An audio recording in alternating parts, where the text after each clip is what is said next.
3 days after they cracked my chest open, rearranged everything God put inside me, and sewed me back together with wire and prayer, my son blocked my number. I found out standing in a hospital gown, barefoot on a cold linoleum floor, listening to a disconnected tone where my child's voice used to be. My name is Raymond Calloway. I am 64 years old.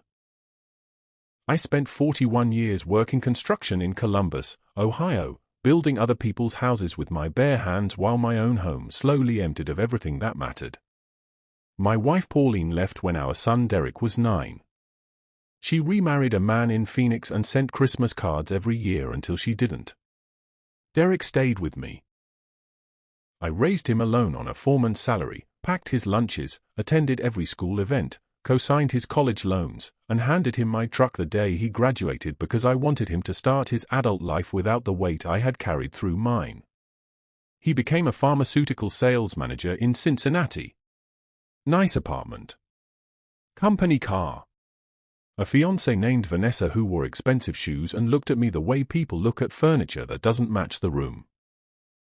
When the cardiologist told me in September that I needed open heart surgery within 30 days or the blockages would kill me, I called Derek first. He said he would handle everything. He said I should not worry about anything at all. 3 days after the surgery, standing at the discharge desk with no ride, no cash, and 40 miles of Ohio highway between me and my house, I called my son's number. The automated voice said, "This number is not available to receive your call." If your own child has ever made you feel invisible, drop one word in the comments right now. Just one word. And stay until end because what that surgeon said to me will change the way you see everything, and don't forget to subscribe our channel. I stood at the discharge desk for 11 minutes, holding a plastic bag of my own belongings, trying to understand what had just happened to my Life.Module. The discharge nurse at Riverside Methodist Hospital was a young woman named Amber. She had the practiced calm of someone who had seen every version of human difficulty and had learned not to show alarm on the surface. She asked me 3 times whether I had arranged transportation. I told her the truth all 3 times. My son was supposed to come. My son was not answering. I did not have cab fare because my wallet held $14 and a library card, and I had not thought to arrange anything else because I had genuinely believed my child was going to walk through that door. Amber made 2 calls on my behalf. The hospital social worker was unavailable until the following morning. The patient transport service required insurance pre-authorization that my policy did not cover for non-emergency discharge rides. I was medically cleared to leave. With a fresh sternotomy incision and no pain medication left in my system. The answer, if I am honest, was probably not. But I had nowhere else to go and no other option left to consider. I stood up from that lobby chair, adjusted my jacket over the bandages on my chest, and walked toward the exit. That is when I heard someone call my name. The man who called my name was standing near the elevator bank, wearing a dark coat over his hospital scrubs, a stethoscope still looped around his neck. He was tall, gray-haired, somewhere in his late 50s, and he was looking at me with an expression I could not immediately identify. I did not recognize him at first. 35 years changes a person considerably, and I had last seen this man when he was 23 years old, sitting on a curb outside a Greyhound station on Broad Street in the rain, with an empty wallet and a letter of acceptance to Ohio State Medical School that he could not afford to act on. "Raymond Calloway," he said again, walking toward me. "Tell me you are not about to walk out of this building." His name was Dr. Marcus Ellison. He was, I would learn in the next hour, the chief of cardiothoracic surgery at Riverside Methodist Hospital. He was also the young man I had handed an envelope to outside that Greyhound station in 1989, when I was 29 years old and he was a stranger sitting in the rain. The envelope had contained $420.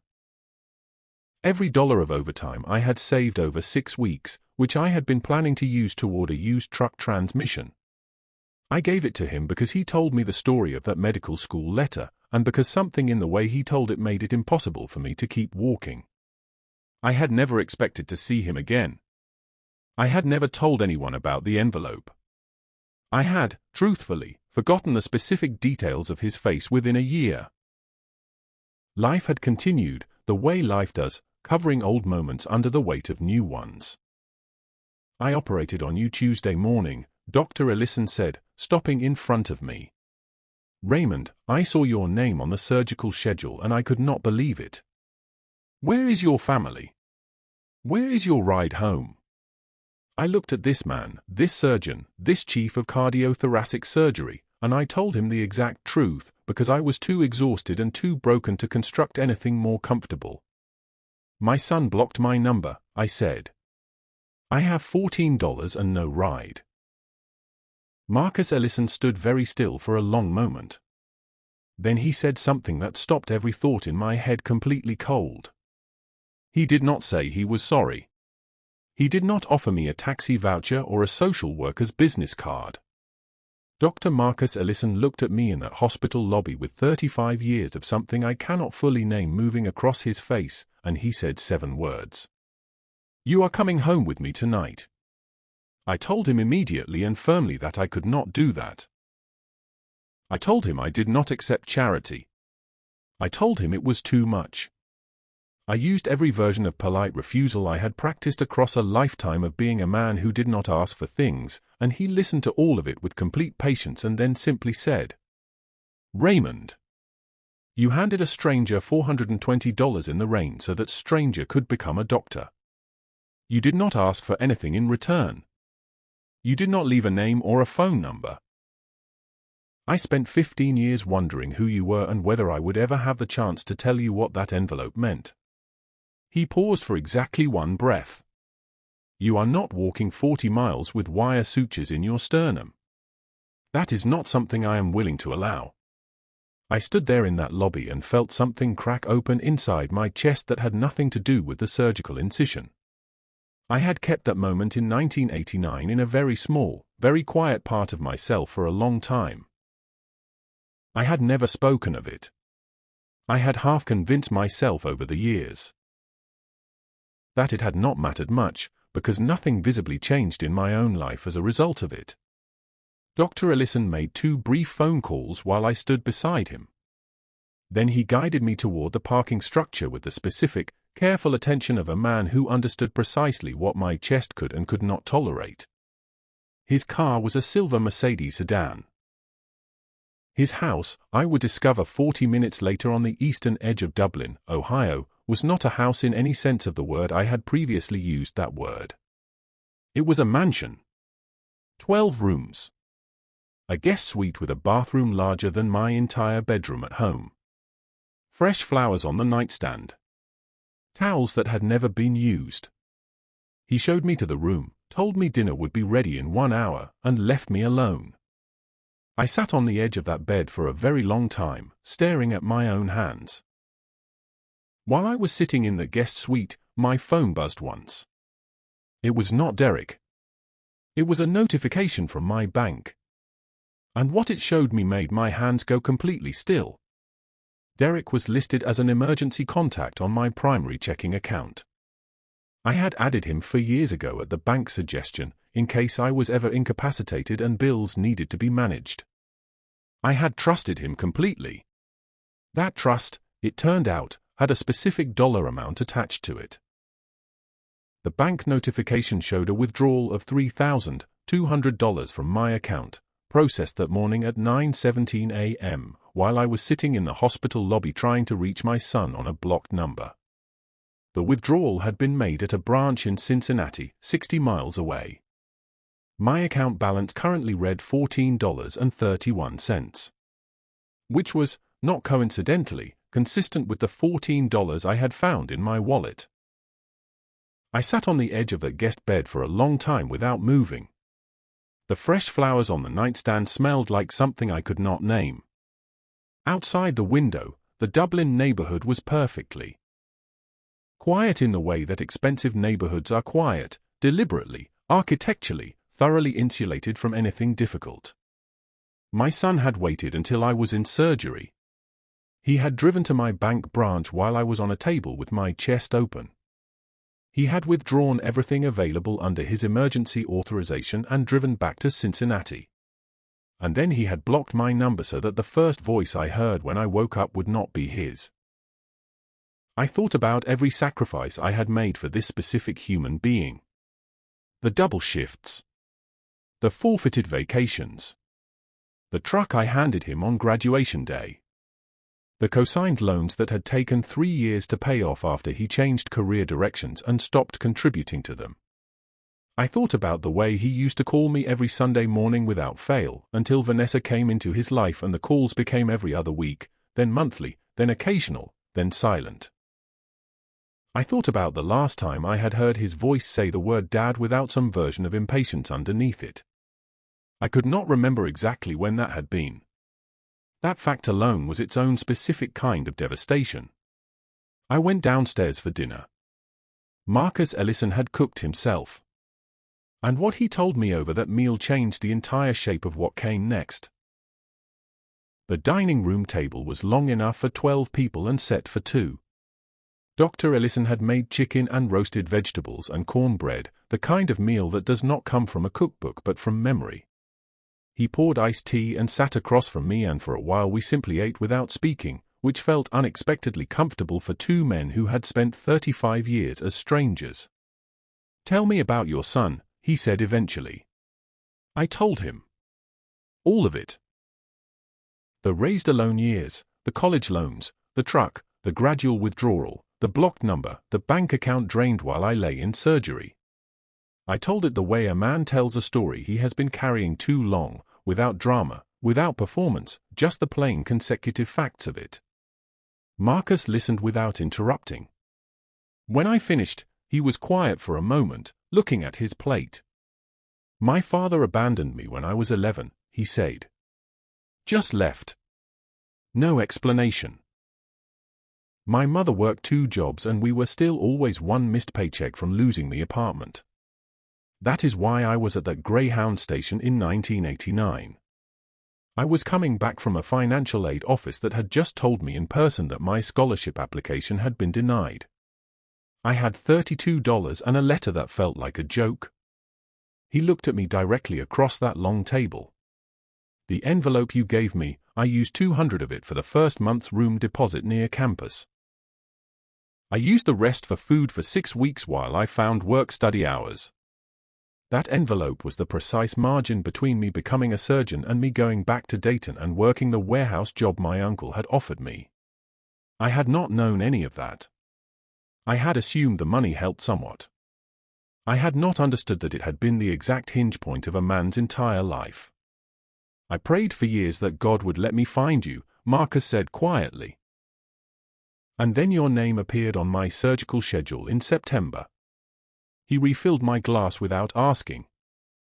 Outside the dining room windows, the Ohio sky had gone completely dark and still. He told me he wanted to make a phone call the following morning. He said it involved Derek. He said I should trust him and get a full night of rest. I did not sleep for a long time after I went upstairs. I heard Marcus on the phone from the hallway outside the guest suite the following morning at 8 o'clock. His voice was measured and precise in the way that surgeons' voices become when they are saying something they have decided completely and are not prepared to negotiate. He was speaking to someone at the First Merchants Bank branch in Cincinnati. He identified himself as Dr. Marcus Ellison, Chief of Cardiothoracic Surgery at Riverside Methodist, and the primary physician of record for Raymond Callaway. He stated that his patient had been the victim of unauthorized financial account access by a listed emergency contact during a surgical procedure, and that he was formally requesting the bank's fraud review department open an investigation immediately. He gave them my account number, the date and time of the withdrawal, and the branch location. He cited the specific Ohio statute covering financial exploitation of a vulnerable adult. A statute I had not known existed, and which apparently carried criminal penalties. He hung up, made a second call to a personal contact at the Columbus field office of the Ohio Attorney General, and had a 4-minute conversation I could only hear partially. I heard Derek's full name. I heard the words emergency authorization abuse and elder financial exploitation. I heard Marcus say, calmly and without any particular emotional emphasis, "Yes, I want this documented officially." He came to the kitchen where I was sitting with a cup of coffee and sat down across from me. "You did not ask me to do that," he said. "No," I agreed. "Do you want me to stop?" I held the coffee cup with both hands and thought about Derek at 9 years old. Eating cereal at our kitchen table in the house on Maplewood Drive, wearing the Columbus Crew jersey I had saved 3 weeks to buy him for his birthday. I thought about how much I had loved that specific child. "No," I said. "Don't stop."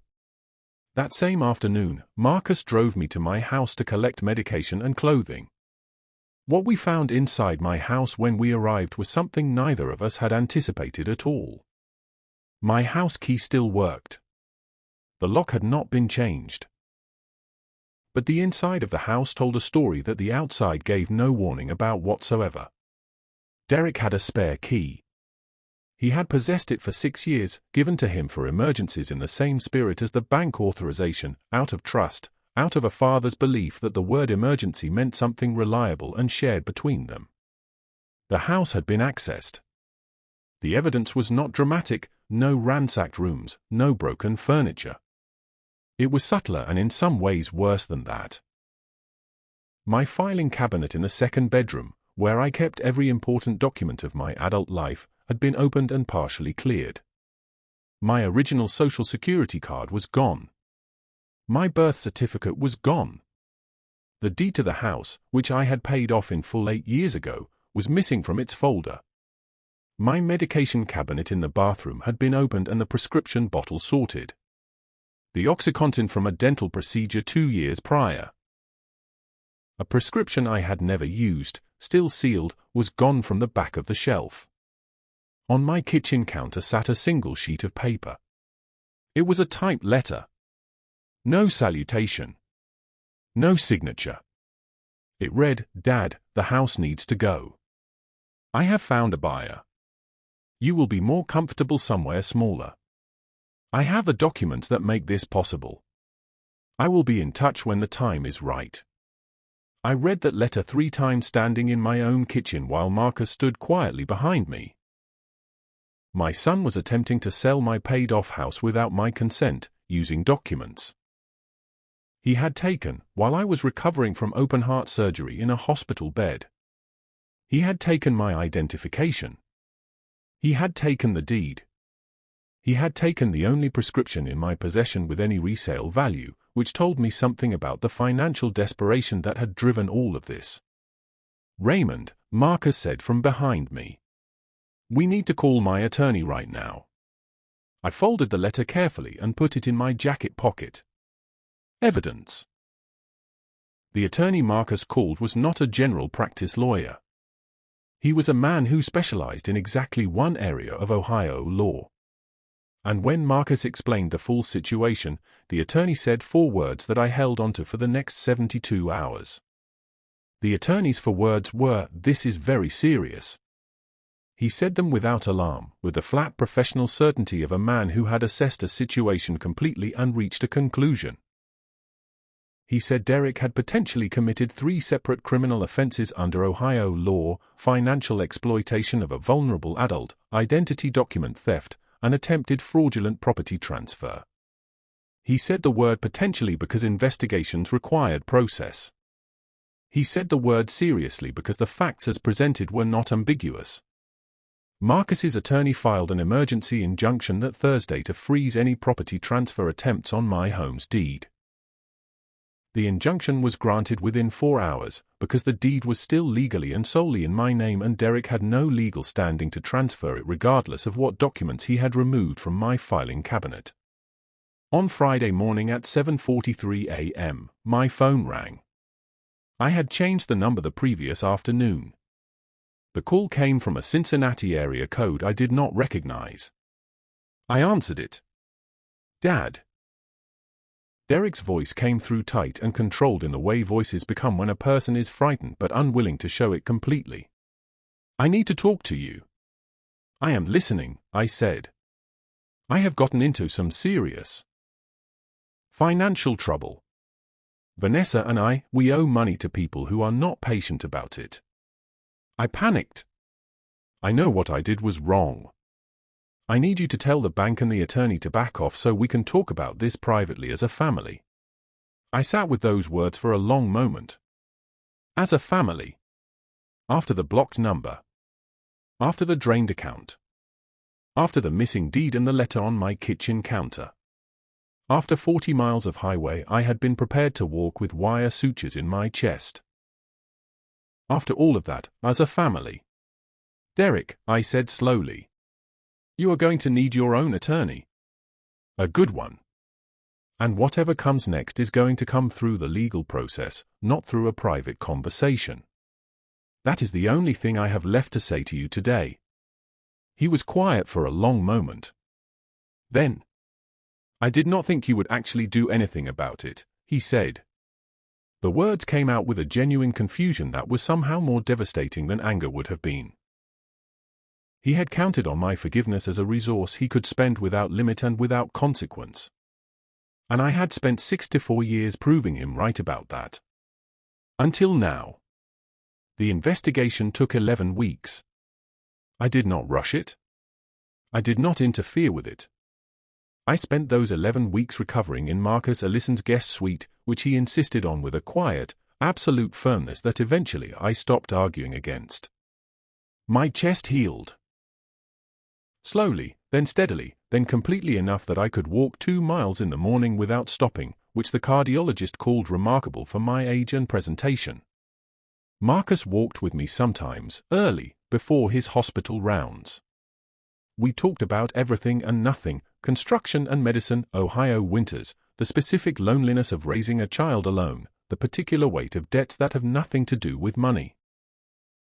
He introduced me to his wife Celeste and their 2 teenage daughters, who treated me with a natural, unperformed warmth that I had not experienced inside a family home in a very long time. They asked me questions at dinner. They laughed at my construction stories. His younger daughter asked me to teach her how to play chess, and I taught her for 3 Saturdays in a row until she beat me decisively and celebrated with a seriousness that reminded me of no one I could name. Derek accepted a plea agreement in January. He repaid the withdrawn funds as a condition of the agreement. The property transfer attempt was dismissed as incomplete due to the injunction. He received 2 years of supervised probation and mandatory financial counseling. He did not go to prison, which was not something I had wanted for him regardless of what he had done. I did not speak to him for 4 months after the agreement. Then I called him on a Sunday morning. Not because I was ready, not because anything had been resolved inside me, but because I was 64 years old and I understood, without any comfort in the understanding, that time does not pause for the completion of grief. I am not calling to tell you that everything is all right, I said when he answered. It is not all right yet. But I am calling. That is what I have right now. He did not say much. He said he was sorry in the specific tone of a person who meant it but did not yet know what to do with meaning it. That was honest, at least. I gave him credit for that. I moved back into my house in February. The deed was secured. The locks were changed. The filing cabinet had new documents in it, properly notarized and held additionally by Marcus's attorney. Marcus came to help me move back in on a Saturday. He brought Celeste and both daughters. They carried boxes and rearranged furniture and ate pizza on my living room floor and filled my house with noise in a way it had not been filled for years. Before he left that evening, Marcus stood in my doorway and looked at me with something I recognized finally, after 11 weeks of trying to name it. It was the expression of a debt that cannot be repaid and has stopped trying to be and has become instead simply gratitude, held quietly and without deadline. You gave a stranger $400 in the rain, he said. It came back to you. Maybe not the way you expected. But it came back. I did not answer that. I did not have the right words and I did not want to use the wrong ones. I just held the door open until he reached his car, and then I closed it gently behind me and stood alone in my own house, in the quiet of a life that was still mine.